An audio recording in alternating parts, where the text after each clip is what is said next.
শত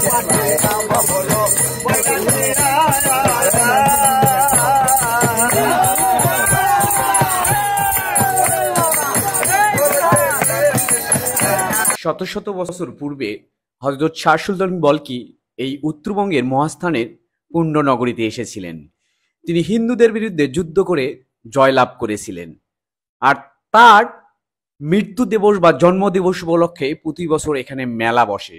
সে মেলায় তার নামে তো কিছু করা হয় না, উল্টো মাজার করা হয়েছে। সেখানে গাঁজার হাট বসে, গাঁজার সেবনকারীরা দলে দলে চলে আসে। এ নিয়ে নেই কোনো সরকারের মাথা ব্যথা, নেই কোনো জনগণের মাথা ব্যথা, সবাই শুধু দেখতে আসে, উপভোগ করে।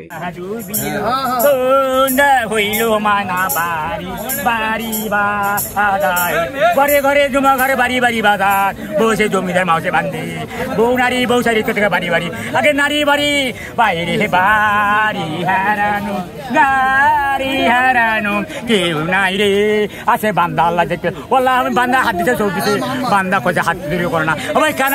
কোথায় থেকে আসছেন আপনি? সিরাজগঞ্জ। সিরাজগঞ্জ থেকে। আপনাদের টিমে কয়জন আছে? আমরা মানে আছি 25 জনের মতো।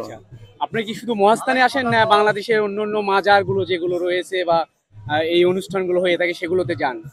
হ্যাঁ, অনেক মাজারে যাই, বিভিন্ন দেশ। এগুলো তো মানে আলাপাতা নাকি? একটু আপনারা ব্যতিক্রম ধর্মী আর কি, মানে এইখানে যে সাধারণ কিছু লোকজন বা অন্যরা যেটা করে সেই রকম না। যে দিন, হ্যাঁ, নবীর যে দিন সেটার মূল ধারক বাহকই আমরা।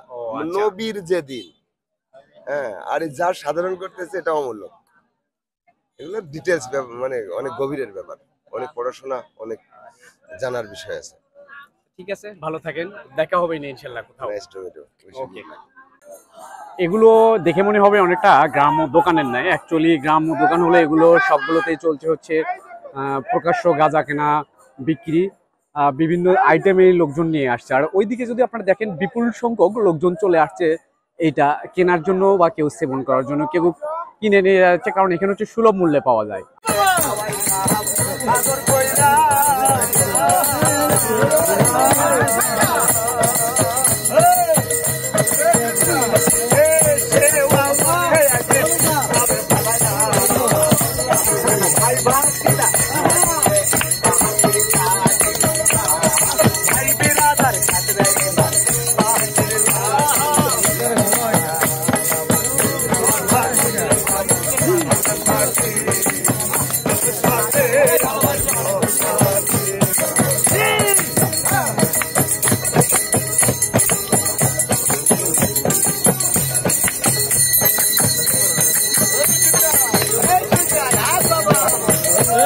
এদিকে